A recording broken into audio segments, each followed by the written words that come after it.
Já entrou. Beleza.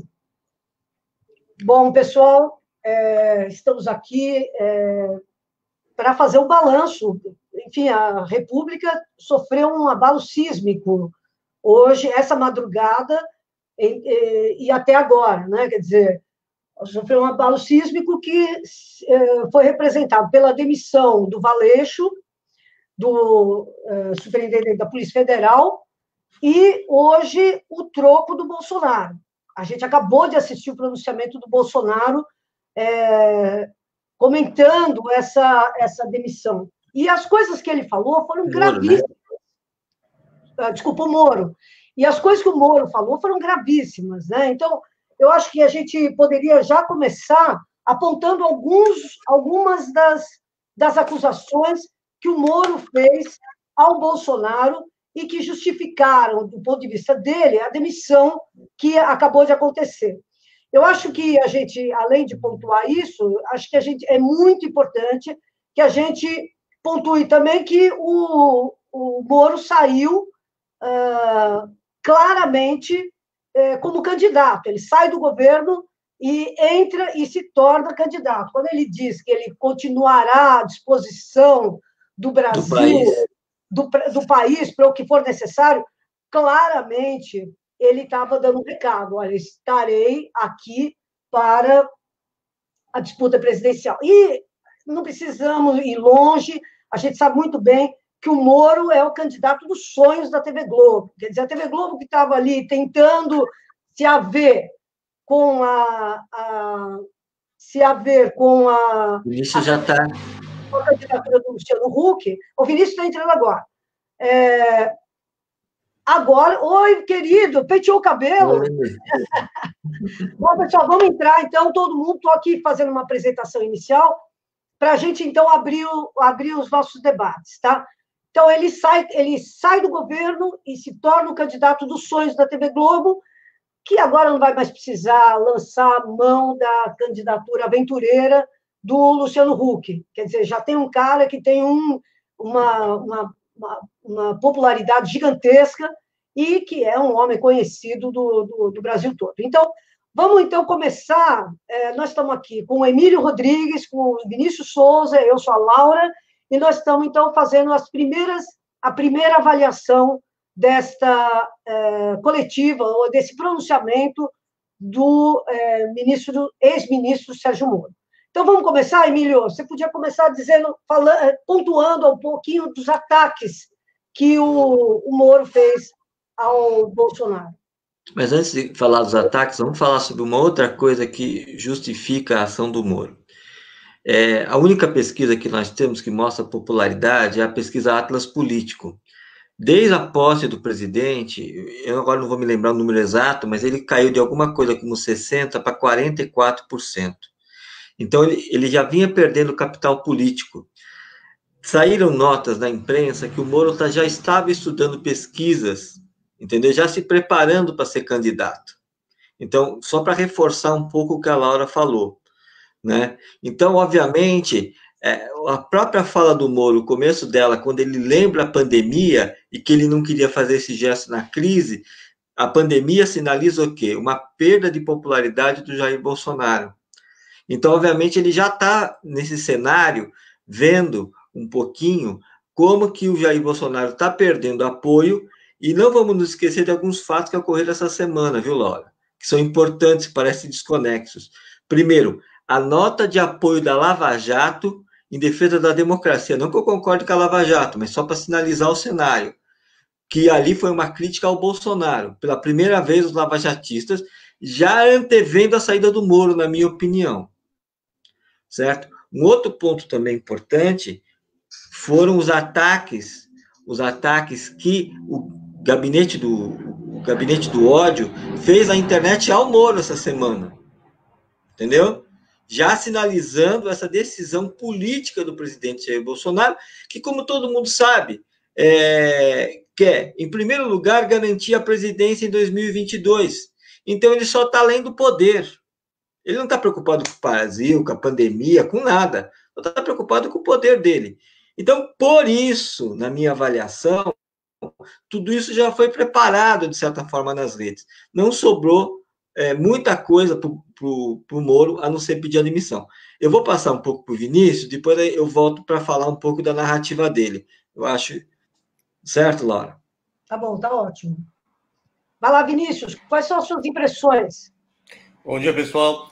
Eu faço uma comparação entre a saída do Moro e a saída do Mandetta, né, que ficou aí sendo cozinhado durante um bom tempo, sendo fritado ao vivo pelo Bolsonaro, né, e eu acho que tem um paralelo entre as duas, que é o seguinte: o governo Bolsonaro é um governo Titanic, ele está naufragando, né, como disse o Emílio, tá, a popularidade está descendo. A partir do momento em que a pandemia ceifar mais vidas no Brasil, né, e isso, é claro, isso vai acontecer, infelizmente, porque é um governo absolutamente incompetente em todas as áreas, inclusive na justiça e segurança pública.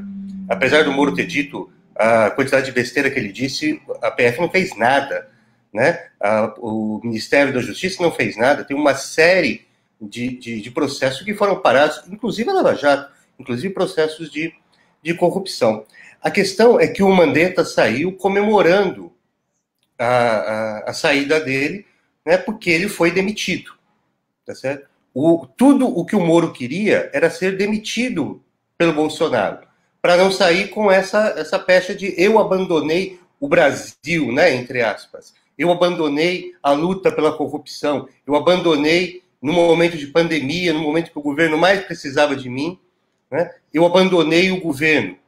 Entendeu? Então, quando ele sai como vítima, né, assim como o Mandetta foi demitido, ele tem uma avenida para correr como político. Essa é uma saída política. Né? Ele sai, como a Laura disse, sai para ser candidato da Globo, da mesma forma como o Mandetta saiu para ser candidato a alguma coisa em algum lugar. Não sei se senador, se governador, ou até, de repente, um vice, né, de um cara como o próprio Moro.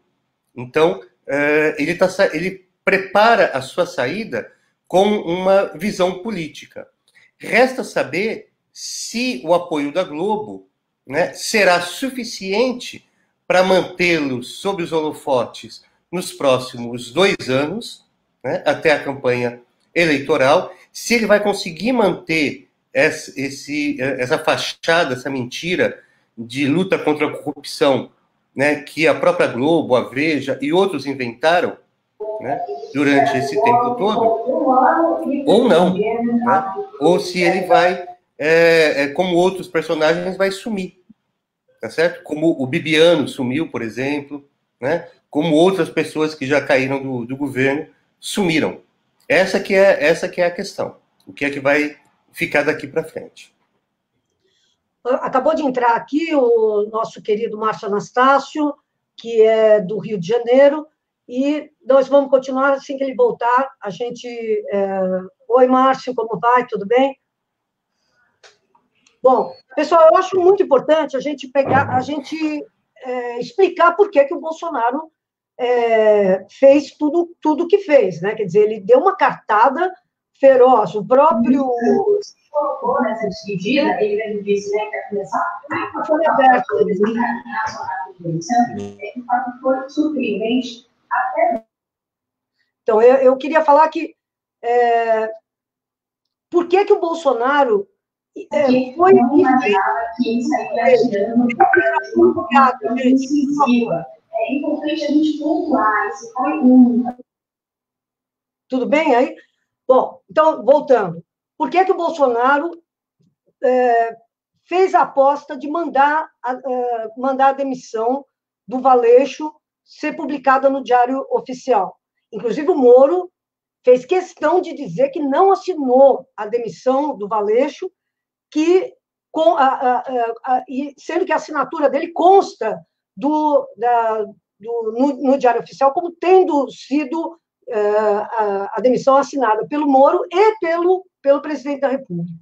Bom, o que eu queria dizer é o seguinte: há muita gente dizendo que essa necessidade do Bolsonaro de controlar as rédeas da Polícia Federal decorre do fato de que a Polícia Federal estaria na bica de conseguir provar as relações espúrias da família Bolsonaro com a milícia. Num certo sentido, é muito interessante a gente pensar que é, de novo, o caso Marielle abalando as estruturas da República, né? Quer dizer, a Marielle, que foi assassinada por milicianos e que, até hoje, se pergunta, todo mundo pergunta, quem mandou matar Marielle? E essa pergunta tem um endereço claro.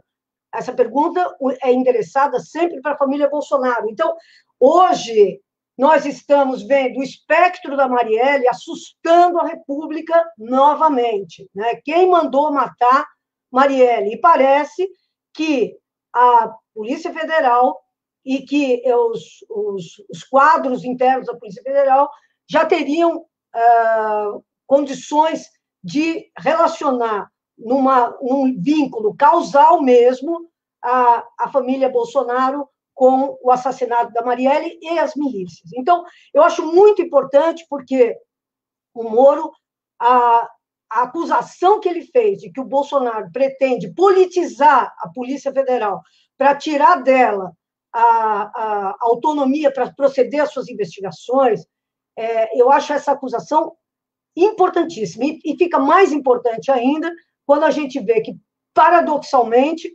o mesmo Sérgio Moro, que levou a cabo toda a Operação Lava Jato, o Sérgio Moro elogiou a Dilma e o Lula.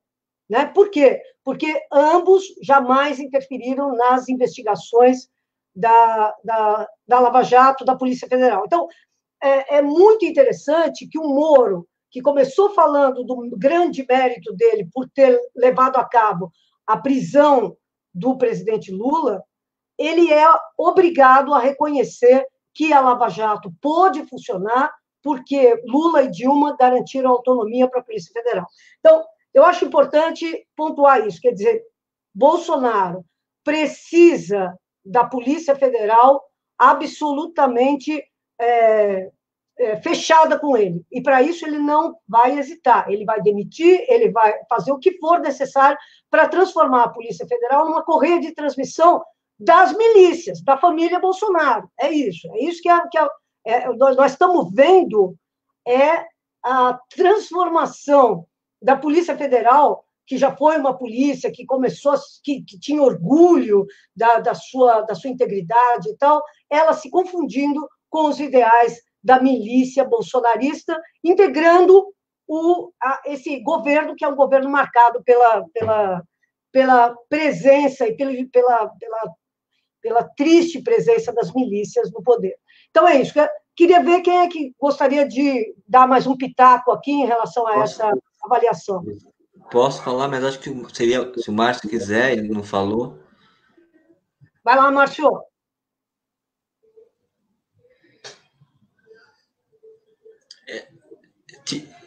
Liga o microfone, Márcio. Olá, vocês me ouvem? Bom, Márcio. Vocês me ouvem? Sim. Pode falar, Márcio. Muito boa tarde para vocês, já 12h15, né? Essa manhã que foi tensa lá em Brasília. E aqui no Rio não é diferente, Laura, Emílio, Vinícius, porque o que a Laura estava falando tem tudo a ver com os próximos passos dessa cobertura que promete ser frenética, né? Porque agora as pessoas que acompanham o caso Marielle vai querer saber o que o que foi que aconteceu, até que ponto Moro passou pano para o Bolsonaro nas investigações. A gente está aqui fazendo um giro pelo que as pessoas estão dizendo, e a Mônica Benício, a viúva da Marielle, acabou de tuitar. Quando o porteiro citou a Casa 58, foi ouvido ou intimado pela PF e disse que se enganou. Essa foi uma das ocasiões que o Moro ainda tentou agradar o chefe. Pois várias perguntas como essas virão à tona, né? Os parlamentares do Rio de Janeiro vão, com certeza, pegar nessa narrativa, né? Muitos deles têm uma influência forte nas redes, e a gente já acompanha aqui, entre os principais assuntos do Twitter, Moro, depois Bolsonaro traidor, depois fora Bolsonaro, depois tchau querido e depois Polícia Federal. Então, esse assunto hoje domina o cenário da política nacional, e aqui no Rio de Janeiro, algumas pessoas importantes começam a se pronunciar também, como é o caso do Chico Alencar. Vamos ver o que é que Chico Alencar está dizendo. Trem das 11. Imagine se a Lava Jato, se na Lava Jato, a presidente Dilma, o ex-presidente Lula ficasse ligando para o diretor-geral da PF, para os superintendentes, para pedir relatório, saber das investigações. Pois é, Bolsonaro é tão grotesco que consegue fazer Moro, por comparação, elogiar quem odeia.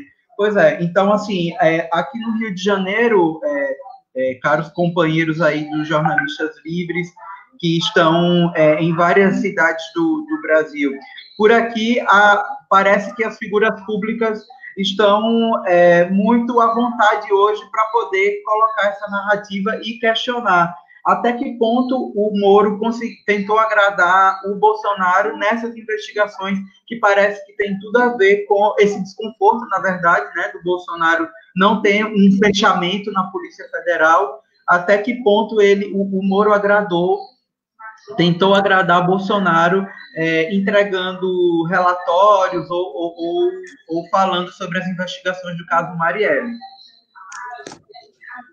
Que está à frente da... Laura. Você quer falar? Por favor. Eu quero falar, porque eu acho que eu vou falar de uma forma bem popular e bem dura, porque eu acho que é isso que nós temos que falar. Primeiro, Moro enfiou algumas estacas nas costas do Bolsonaro. Tá? Primeiro, acusou o Bolsonaro de ser um traíra. Vamos falar, traidor, porque ele tinha um compromisso de deixar o Moro ter carta branca no ministério e não o fez. Essa é a primeira coisa. E essa história da exoneração é outra marca disso aí. Ser um traidor, não ter cumprido o acordo. Segunda coisa, ele indica que ele traiu a Lava Jato. Por quê? Porque essa história da interferência política é um discurso da Lava Jato para garantir a autonomia da Polícia Federal para fazer as barbaridades que fez. É claro que nós somos defensor da autonomia da Polícia Federal, mas o que eles podem estar sinalizando é que o Bolsonaro pode estar mexendo na galera deles. Então, acho que esse é outro ponto que a gente devia prestar atenção. Acho que uma outra coisa terrível, quando ele fala da interferência política, que ele quer ligar e pedir coisas das investigações contra quem quer que seja o Bolsonaro, ele sinaliza que a pessoa que vai entrar vai estar totalmente submissa ao presidente, e em um dado momento o Moro falou sobre Estado de Direito. Ou seja, quando uma investigação, seja contra quem for, é utilizada pelo presidente da República para calar um adversário, para mandar recado, e nós não estamos mais no Estado democrático. Essa submissão vai levar à ruína do Estado democrático de direito. E aí tem uma outra coisa que a gente tem que falar. É que tudo isso está ocorrendo no momento que o Bolsonaro está tentando negociar com o Centrão para se manter no poder, porque a palavra impeachment é cada vez mais forte em Brasília. Então, aí tem outra questão, que é o Rodrigo Maia, porque o Mandetta era vinculado ao Rodrigo Maia, o Bolsonaro já tinha mandado tirar, no final do ano passado, o poder do Rodrigo Maia na FNDE, viu o ministro da Educação, então eles estão tirando o poder do DEM, e aí entra uma figura central que é o Rodrigo Maia, porque o Rodrigo Maia até agora segurou os pedidos de impeachment na Câmara, para começar o impeachment do Bolsonaro. Só que agora, o que está acontecendo no Supremo, já há ações pedindo para que o Maia se explique por que não está avaliando os pedidos de impeachment. Então, o cerco está se fechando. Então, essa situação da saída do Moro, não é à toa que hoje o dólar está caindo, a bolsa está caindo, o dólar está subindo, a bolsa está caindo, a instabilidade política chegou a um ponto máximo. Eu acho que se deu mais um passo para a possibilidade de impeachment do Bolsonaro aumentou. Isso é um fato, é uma realidade. Agora, é hilário o que está acontecendo, gente, porque eles terem que dizer que o PT, a Dilma, foram corretos no trato da coisa pública. E aquele que disse que ia ser correto no trato da coisa pública, que vendeu essa ilusão para os seus eleitores, agora mostra o que ele realmente é. Que ele está preocupado com o poder dele, dane-se o Brasil, e eu não vou permitir a investigação sobre os meus filhos. Isso, a gente tem nome, se chama ditadura, se chama o abuso do poder executivo.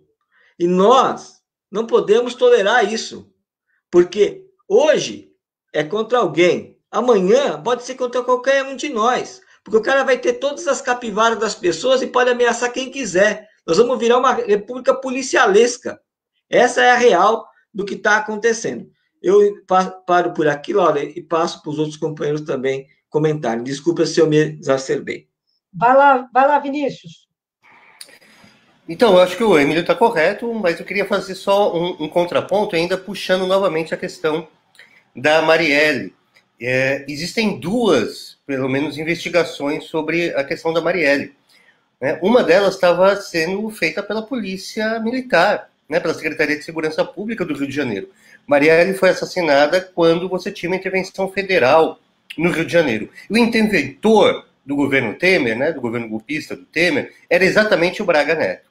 E o Braga Neto é chamado para ser o principal ministro do governo. É, de fato, um superministro. Não é como disseram que o Moro ia ser um superministro, ou que o Guedes ia ser um superministro, mas o Braga Neto, o general Braga Neto, que foi interventor militar no Rio de Janeiro, na época do assassinato da Marielle, esse cara tem todos os caminhos da milícia no Rio de Janeiro, que é o berço da família Bolsonaro. E ele foi chamado para a Casa Civil 2 dias depois do assassinato da execução do Adriano Magalhães, lá na Bahia. Então, ele tem toda uma parte da informação sobre quem matou Marielle, como matou Marielle e, principalmente, quem mandou matar. Logo depois que ele sai, ele deu uma entrevista, se não me engano, para a Veja, inclusive, em que ele afirma que as pessoas que mataram Marielle não mediram corretamente o perigo que ela, teoricamente, ofereceria na política.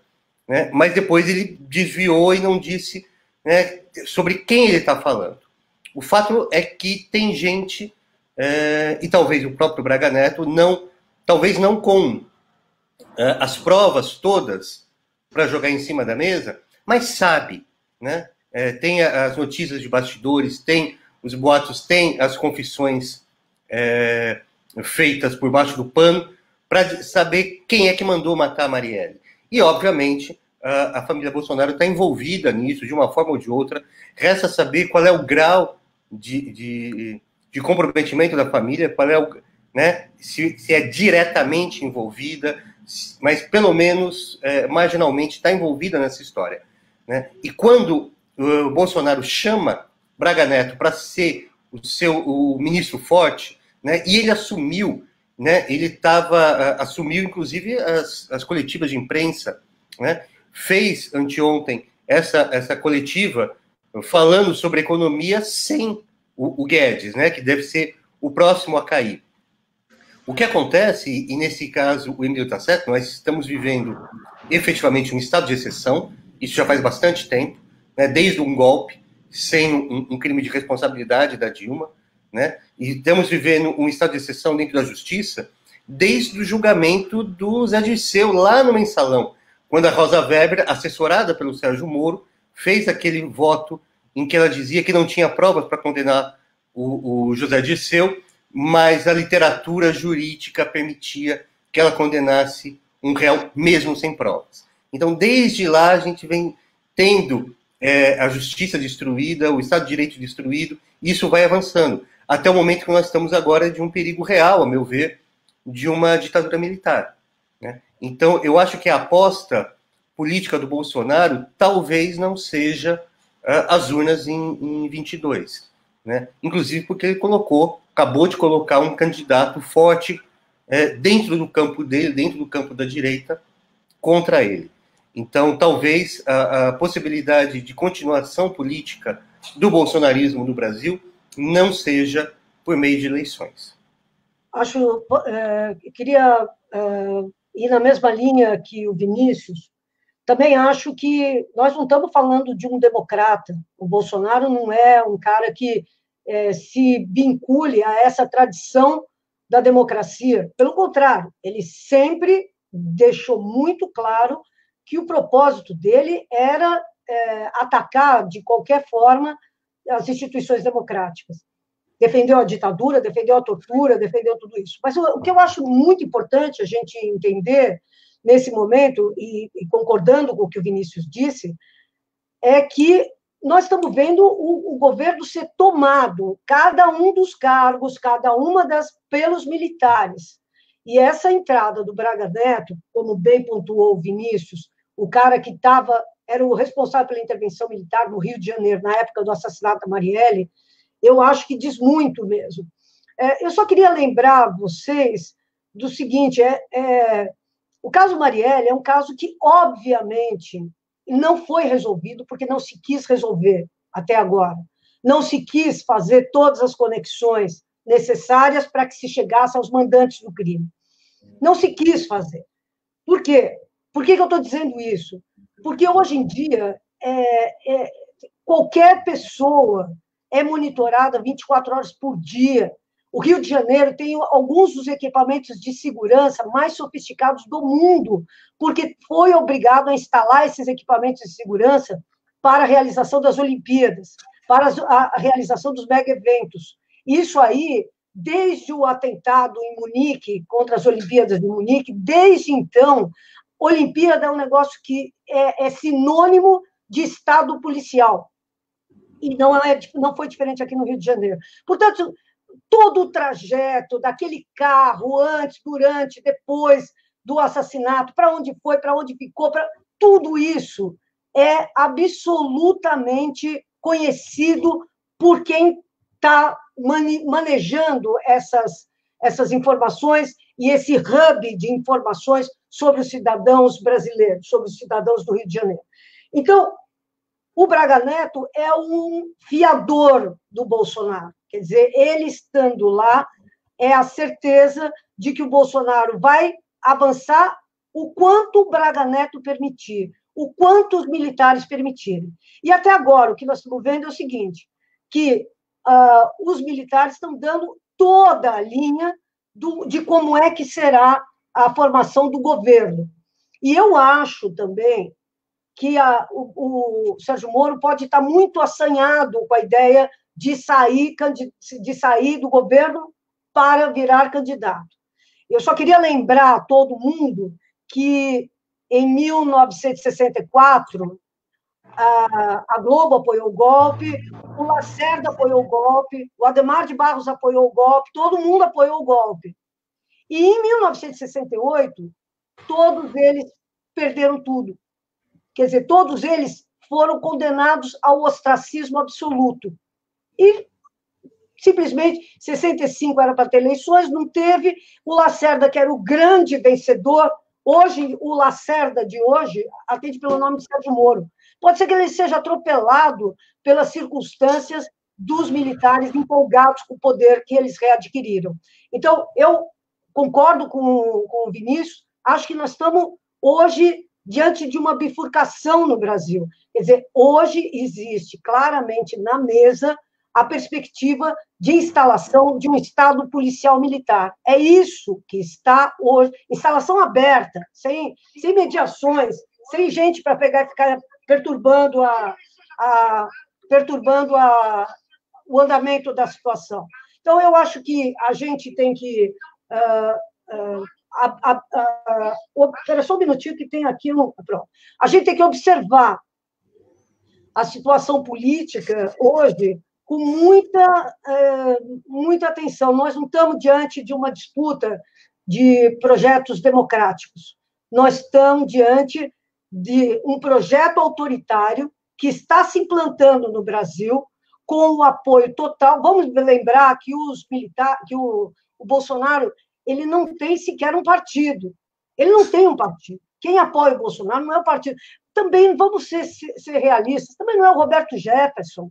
Não é. Quem é a espinha dorsal do governo Bolsonaro são os militares. O Bolsonaro só se apoia nos militares. Então, eu acho que nós estamos diante de um projeto autoritário que pretende fechar ainda mais, fechar o STF, fechar o Congresso, e é hora, né, das forças democráticas se colocarem no tabuleiro. Coisa que é muito difícil nesse momento por causa da situação da pandemia. Também vamos entender, tudo está acontecendo agora na época da pandemia, vocês repararam? Quer dizer, o governo está se reestruturando inteiro na época da pandemia. Não é engraçado isso?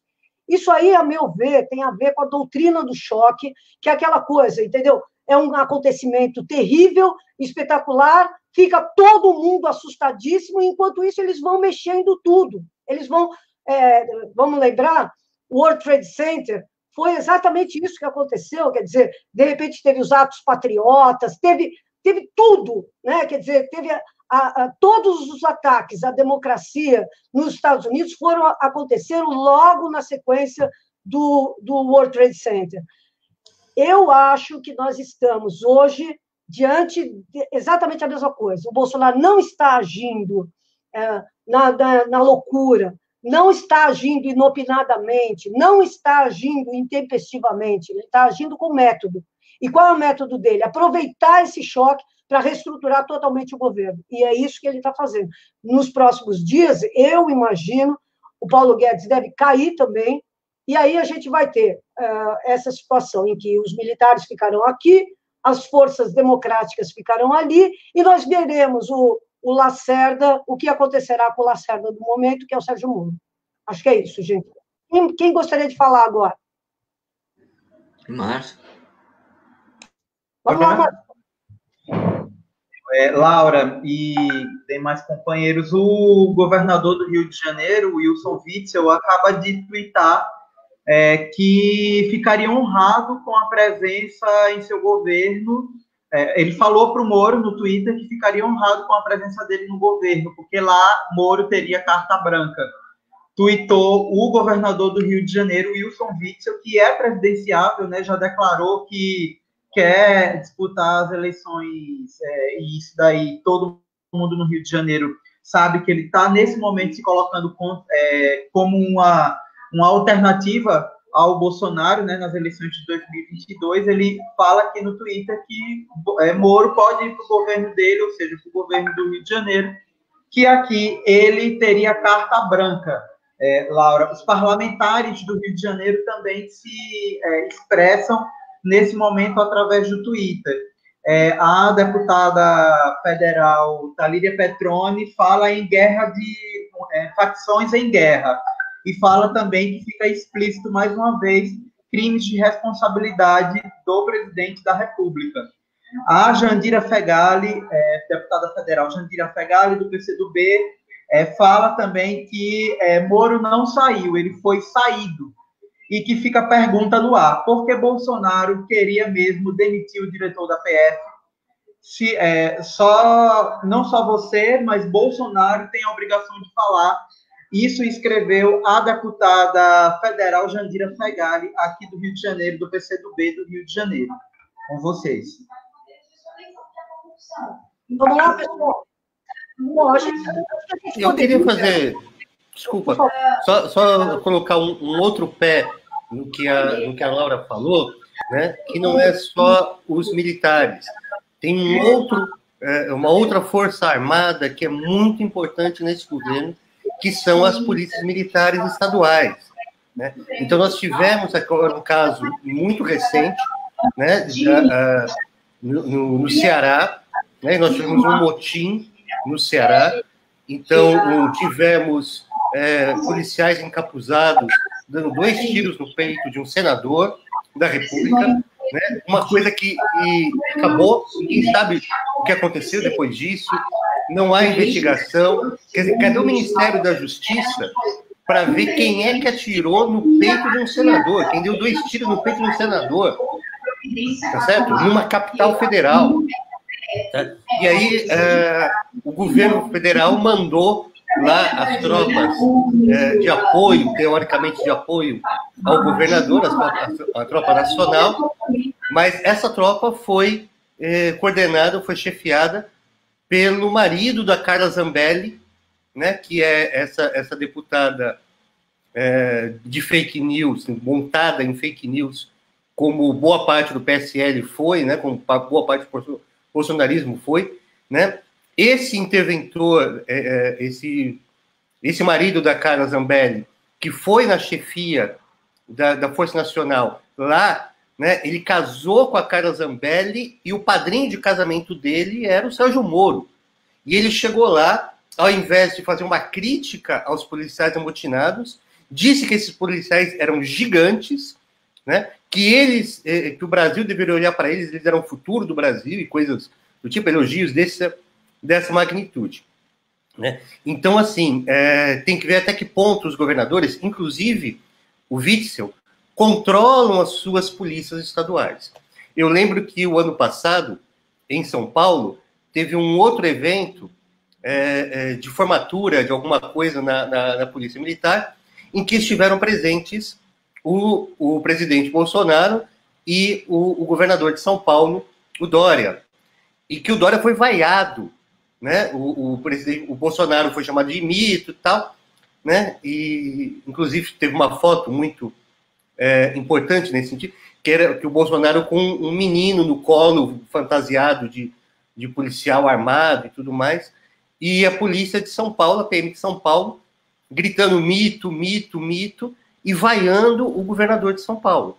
Né? Nós tivemos agora também há pouco tempo um desgaste entre o major, também político, Major Olímpio, aqui em São Paulo, né, contra o Dória, né, e falando sobre aí já da Polícia Civil e tal. Então tem que ver como é que as polícias estão. Né? Talvez em 64 o Exército fosse mais articulado, né, tivesse maior capilaridade dentro dos estados. Hoje, a Força Armada que existe dentro dos estados é a PM.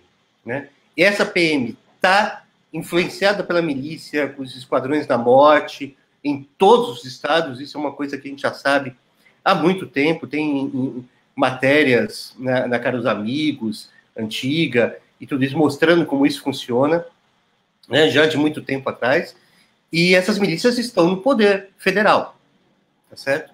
Tem que ver até que ponto essas milícias e as polícias militares estão articuladas, né, com o governo, por meio ou não dos militares. Até que ponto o Braga Neto também tem influência nessa coisa e tem conhecimento sobre isso que está acontecendo. Porque, como eu falei anteriormente, certamente sobre as milícias no Rio de Janeiro, ele sabe como é que funciona. E agora, como é que funcionam essas PMs? No Ceará, na Bahia, né? Ontem o Bolsonaro recebeu o Antônio Carlos Magalhães Neto, né, prefeito de Salvador, para discutir aí a entrada do Centrão no governo e tudo mais. Então temos que ver isso, né? Como é que está em São Paulo, a quem a polícia deve fidelidade? É o governador, né? É a milícia, né? É ao presidente, é aos militares, ou é cada um por si? Aí que a gente tem que ver.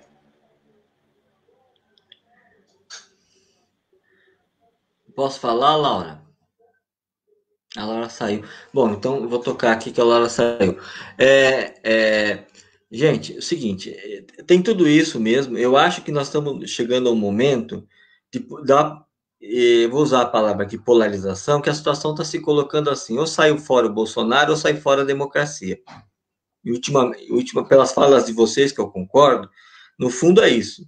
E aí, a gente tem que ver que do campo da esquerda, o Ciro protocolou um pedido de impeachment do Bolsonaro, o Lula já orientou o PT ao fora Bolsonaro, que o PT estava resistente. Então, a polarização ela só está crescendo, porque agora vai ficando cada vez mais claro que a luta é democracia ou ditadura, entendeu? Ou ditadura aberta, né? Isso acho que é uma questão. Acho que isso aí que vocês pontuaram é perfeito. E agora, ao mesmo tempo, também, o risco de ter um impeachment, porque para sair o Bolsonaro tem que ter um impeachment, tem que ter um movimento de um amplo acordo aí de forças para tirar ele, porque está claro qual é o movimento dele. Sobre as polícias e tudo isso aí, eu quero lembrar uma coisa. O Moro tem um forte apelo sobre esses setores do Exército e sobre os setores da polícia.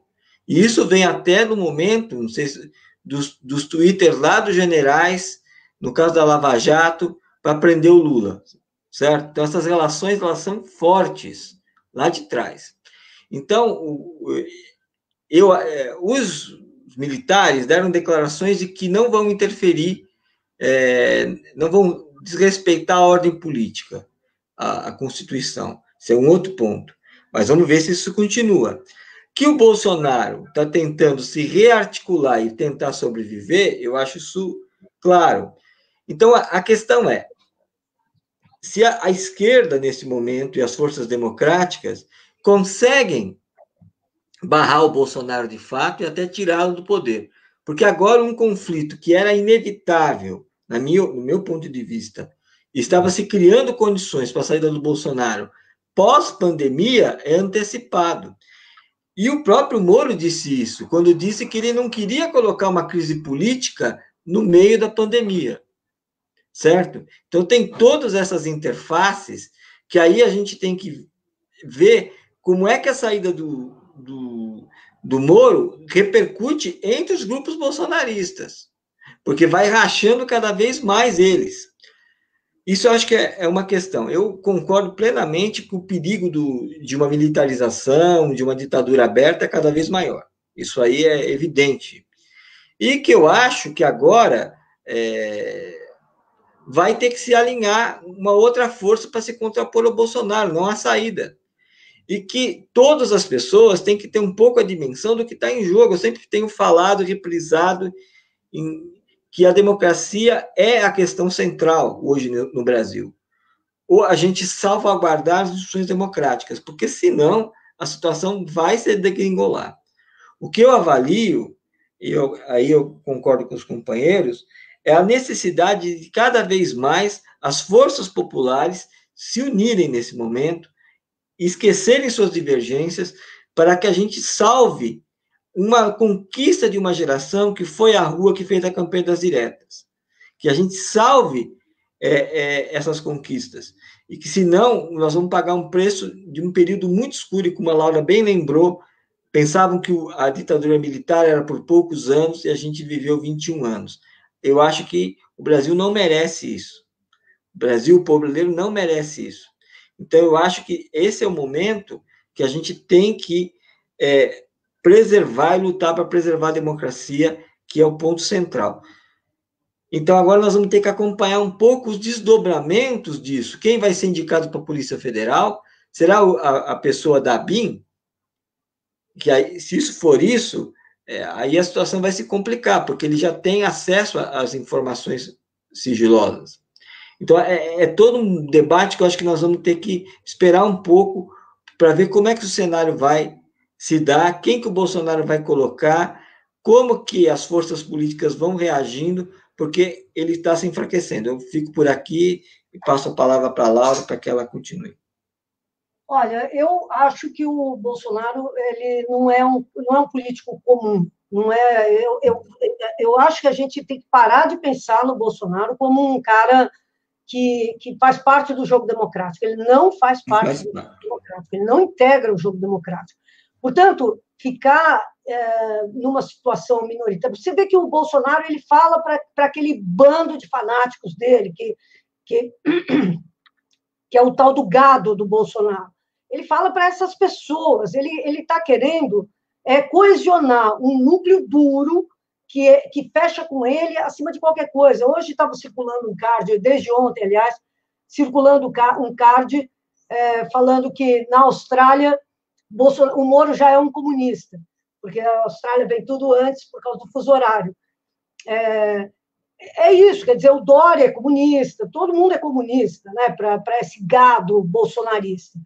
Eu não acho difícil que essa narrativa acabe se colando para eles, bolsonaristas, acabe colando também no Sérgio Moro. Então, o Bolsonaro não está fazendo um jogo para ganhar a maioria da população, para dialogar com todas as forças políticas. Ele não está fazendo esse jogo, ele está fazendo um jogo de montar a sua SS, montar a sua tropa de choque fascista. E é isso que ele já tem uma tropa de choque fascista. E que, concordo com o que o Vinícius falou, a importância das polícias. As polícias militares e tal, as polícias, todo o aparato de segurança, inclusive as seguranças privadas, essa galera armada, isso tudo é bolsonarista. Não vamos nos iludir, é bolsonarista.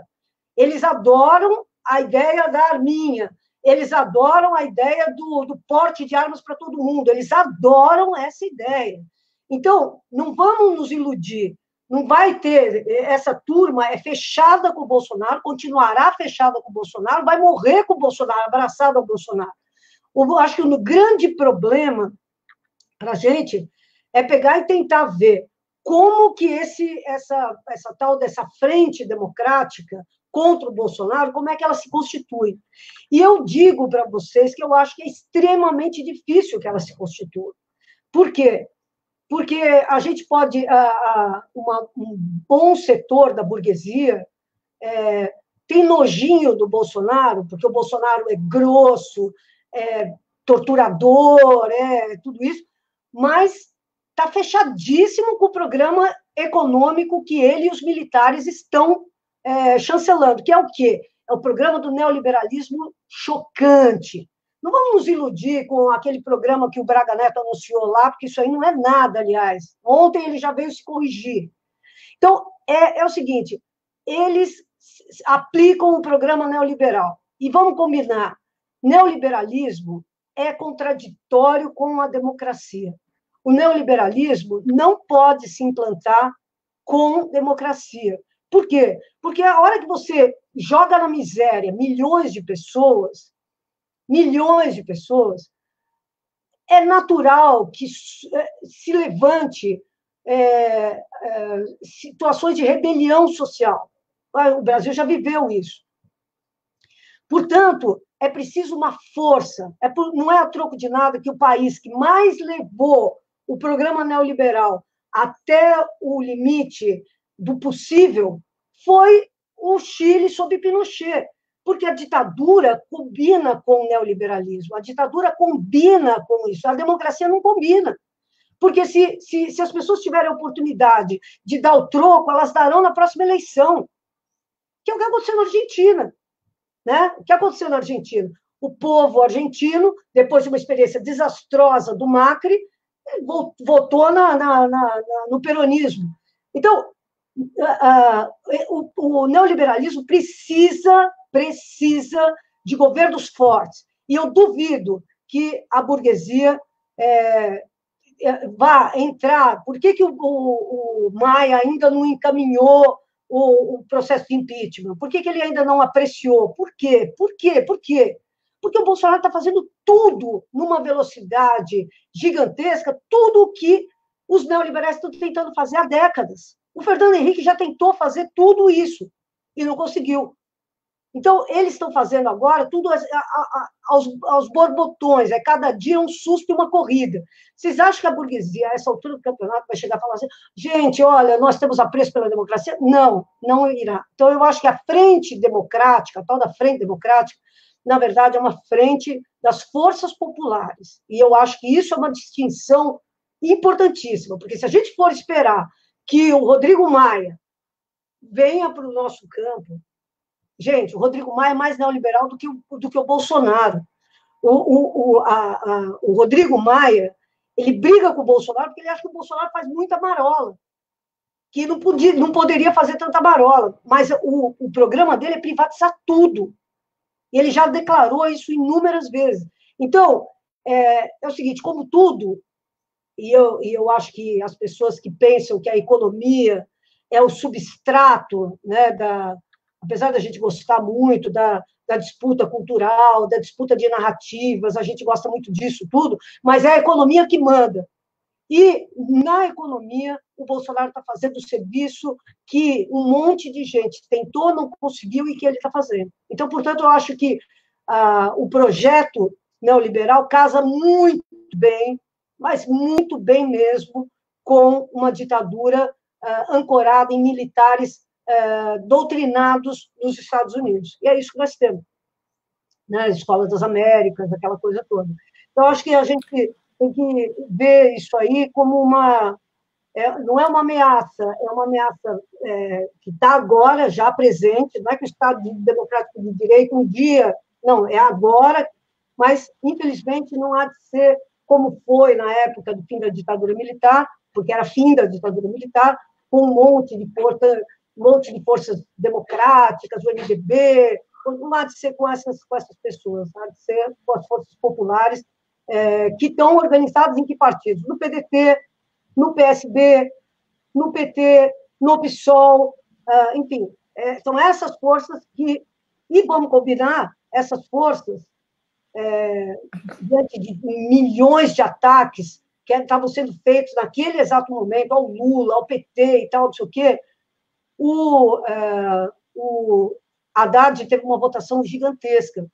Então, eu acho que nós estamos acho que a gente costuma se inferiorizar na nossa... Mas a gente tem muita gente que está do nosso lado e que está disposto a se juntar para defender as conquistas de décadas e que estão sendo destruídas. Acho que é isso. Bom, pessoal, vamos ver quem mais quer falar e aí a gente Laura, já... encerramento. Vai lá, Vinícius. Então, eu queria pontuar duas coisinhas rapidinho. Primeiro, eu concordaria 100% com o que você disse se nós estivéssemos vivendo um período, digamos, normal da história. É claro que a doutrina do choque, da Naomi Klein, isso é perfeito, a questão das torres gêmeas, né, e tudo isso, os atos patrióticos, tal, né, a questão como a ditadura combina com o neoliberalismo, o que a gente viu no Chile, do Pinochet, é isso mesmo, né? Se a gente tivesse uma democracia decente, né, como de certa forma tem a Argentina, né, a Argentina viu quais são os resultados do neoliberalismo, mas isso durou 4 anos, né, para eles mudarem essa posição. Agora não tem tempo. O grande problema da pandemia, o grande problema do coronavírus, é que todas as coisas são absolutamente imediatas. Você vai ver as consequências de tudo o que você faz hoje, não como a questão da aposentadoria, a deforma da Previdência, né? Os chilenos foram perceber isso 20 anos depois, 30 anos depois, né? Quando eles foram tentar se aposentar e não tinha aposentadoria.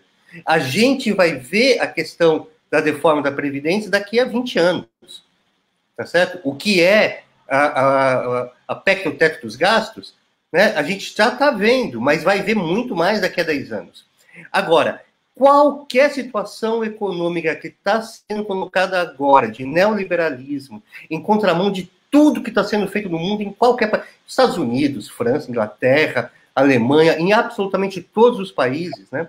Quando você não tem nenhuma proteção, você tem essa merreca de R$600, que as pessoas não conseguem pegar esses R$600, né? Uma dificuldade louca, a pessoa tem que ter um smartphone, tem que ter tem que ter expertise para fazer isso, tem que ter internet, tem que saber preencher aquelas coisas, tem que ter o CPF correto, não consegue pegar esse dinheiro, né? Você tem um ministério, um super ministério aí da economia, que, né, você tem o Ministério da Cidadania agora com o Onyx Lorenzoni, né, Caixa 2 assumido, que o Sérgio Moro nunca fez nada contra isso, né? Não consegue articular, não tem ideia de quantas pessoas precisam, não consegue fazer chegar o dinheiro, né? Você não tem nenhum plano para pequena e média empresa, para sustentar os salários dos trabalhadores que têm carteira assinada. você não tem nada disso, você tem um empréstimo que as empresas não vão pegar porque não vão conseguir pagar esse empréstimo, né? Você não tem um plano para as grandes empresas, você não tem absolutamente nada. E as consequências disso não vão vir, como aconteceu no Chile, as consequências econômicas não vão demorar 2, 3, 4, 20 anos para as pessoas perceberem, né? A fome está agora. E as consequências do que está acontecendo hoje, né, desse desastre que é o governo de destruição nacional, que é o governo Bolsonaro, ele está patente hoje nas ruas, tá certo? É só você abrir a janela e olhar, né? E vão tentar colocar as crianças na escola já daqui a 2 semanas, tá certo? No começo de maio, né? E se não der, a gente volta atrás, disse o ministro do terceiro Reich, né? O terceiro Reich. Então a gente está numa situação que essas consequências, entendeu? Estão visíveis em 2, 3 dias, no máximo 2 semanas.